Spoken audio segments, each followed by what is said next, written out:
Assalamualaikum warahmatullahi wabarakatuh. Salam sehat, salam bahagia untuk kita semua ya anak-anak. Semoga kita selalu dalam lindungan Allah Subhanahu wa taala. Amin ya rabbal alamin. Alhamdulillah, hari ini kita memasuki bab yang terakhir daripada pelajaran akidah akhlak, yaitu bab 5, mari berakhlak terpuji. Silahkan dibuka di buku LKS di halaman 45. Namun sebelum itu, ayo sama-sama kita berdoa terlebih dahulu ya. Bismillahirrahmanirrahim. Raditu billahi rabba wa bil islami dina wa bi muhammadin nabiyya wa rasula.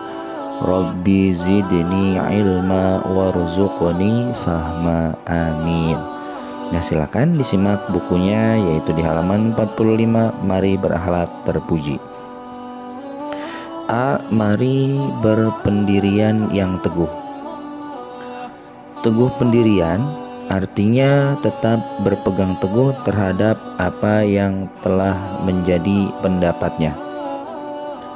Prinsip hidup orang yang mempunyai sikap teguh pendirian pada umumnya sangat kuat, sehingga orang yang mempunyai sikap teguh pendirian biasanya tidak mudah terkena bujukan atau rayuan orang lain.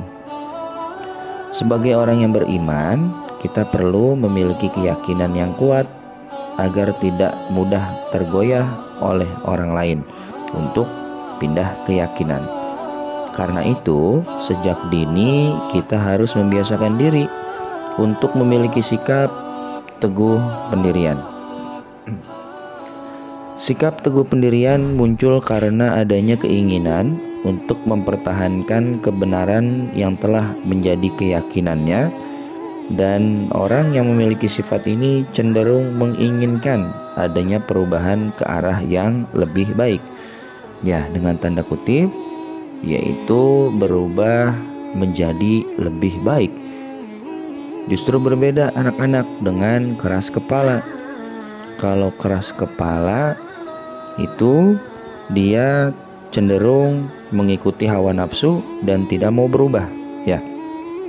Tapi kalau teguh pendirian itu dia berubah untuk ke arah yang lebih baik menurut keyakinannya. Kemudian sikap teguh pendirian merupakan salah satu kunci keberhasilan dalam melakukan suatu usaha.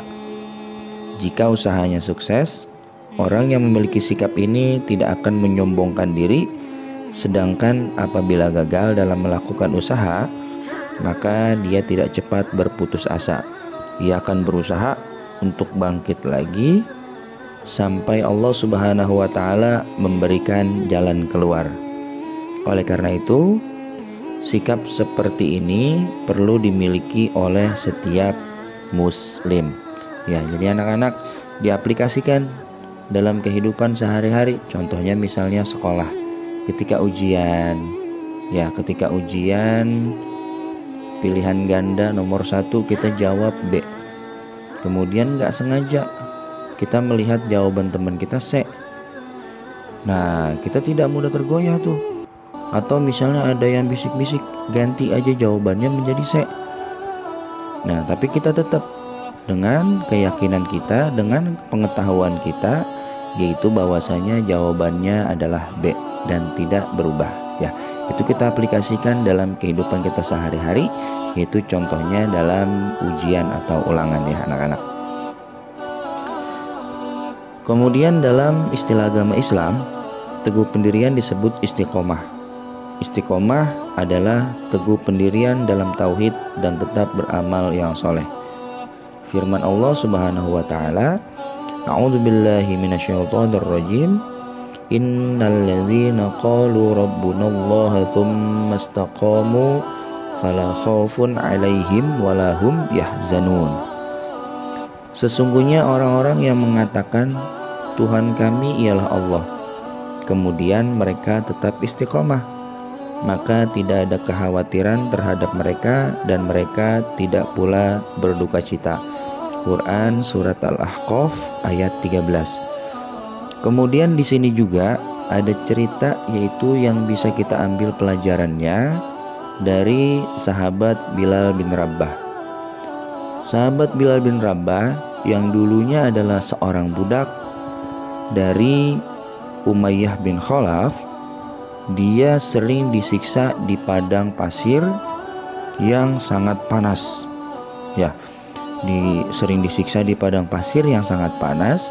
Kemudian Sayyidina Abu Bakar Siddiq radhiyallahu anhu, beliau melihat penyiksaan itu dan beliau merasa iba.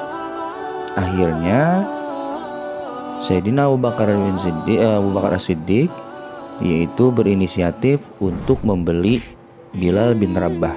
Ya, dengan kesepakatan akhirnya Bilal bin Rabah pun dibebaskan dan dibeli oleh Sayyidina Abu Bakar Siddiq, dan alhamdulillah sekarang terkenal menjadi yaitu salah satu muazin yang pertama kali mengumandangkan azan. Ya, itu anak-anak bisa kita ambil hikmahnya bahwasanya sahabat Bilal bin Rabah itu yakin akan keimanannya kepada Allah Subhanahu wa taala, sampai-sampai dia rela disiksa oleh majikannya yaitu Umayyah bin Khalaf.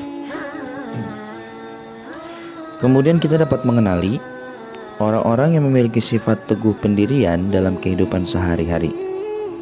Ciri-cirinya yaitu yang pertama, keyakinannya tidak mudah luntur atau goyah. Ya, tidak mudah luntur atau goyah. Seperti pohon bambu misalnya. Pohon bambu berdiri tegak lurus ke atas. Tapi ketika angin berhembus ke arah barat, dia ikut ke arah barat. Ketika angin berhembus ke arah timur, dia ikut berhembus ke arah timur. Artinya apa? Artinya pohon bambu tidak punya pendirian. Jangan seperti itu. Kita sebagai seorang muslim yang beriman itu wajib mempunyai teguh pendirian dengan catatan untuk merubah diri yaitu ke jalan yang lebih baik. Kemudian yang kedua, tidak akan mudah terpengaruh oleh bujukan orang lain. Yang ketiga, tidak mudah putus asa dalam menghadapi masalah. Yang keempat, tidak mudah menyerah dalam menghadapi rintangan. Yang kelima, memiliki pendirian yang kokoh. Ya, pondasi seperti suatu bangunan misalnya, ketika pondasinya kuat, insya Allah mau diterjang angin, badai seperti apapun, kalau bangunannya itu pondasinya bagus, kuat dan kokoh, insya Allah atas izin Allah tidak akan mudah rubuh atau tidak akan mudah tergoyah. Kemudian hal-hal yang perlu dilakukan agar kita memiliki sikap teguh pendirian.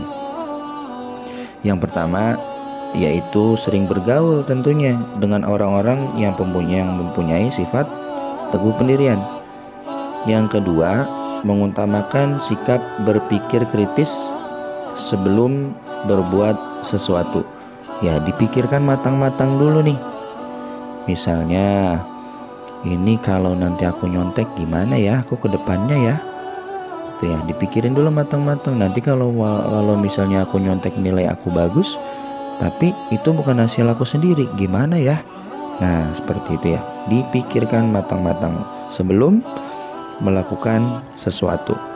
Kemudian tidak tergesa-gesa dalam mengambil sebuah keputusan atau tindakan. Yang keempat, sering membaca kisah-kisah orang yang mempunyai sifat teguh pendirian. Banyak kisah-kisah orang yang mempunyai sifat teguh pendirian. Ya, contohnya tadi yaitu sahabat Bilal bin Rabah. Kemudian keuntungan yang kita dapat ketika kita memiliki sifat teguh pendirian. Yang pertama, yaitu tidak mudah dipengaruhi sesuatu yang buruk oleh orang lain, karena kita sudah terus-menerus berjalan menuju jalan yang lebih baik. Yang kedua, tidak mudah diajak untuk berbuat jahat. Nah, na'udzubillahi min dzalik. Ya, tidak mudah untuk diajak berbuat jahat. Karena apa? Karena pondasi kita sudah kuat. Ya, seperti bangunan yang tadi. Jangan seperti pohon bambu. Kemudian lebih mudah menerima ajakan yang baik-baik. Yang keempat, menolak dengan tegas ajakan berbuat buruk. Yang kelima, percaya pada diri sendiri atau tidak minder. Ya, percaya pada diri sendiri bahwasanya yang kita lakukan ini yaitu sesuatu yang baik. Tentunya dengan persetujuan guru, bertanya kepada guru, gimana nih Pak Guru, gimana nih Bu Guru, aku seperti ini kira-kira bagus gak? Nah, seperti itu ya, bertanya dulu. Ya baik anak-anak, inilah daripada bab yang kelima, permulaan, yaitu mari berakhlak terpuji, yaitu berpendirian yang teguh. Ya, semoga semuanya dapat memahaminya dan tentu saja semoga kita semua dapat mengaplikasikannya dalam kehidupan kita sehari-hari. Amin ya rabbal alamin. Ya Rabbi fanfa'na bi barakatihim wahdinal husna bi hurmatihim wa amitna fi tariqatihim wa mu'afatim minal fitani. Terima kasih. Wassalamualaikum warahmatullahi wabarakatuh.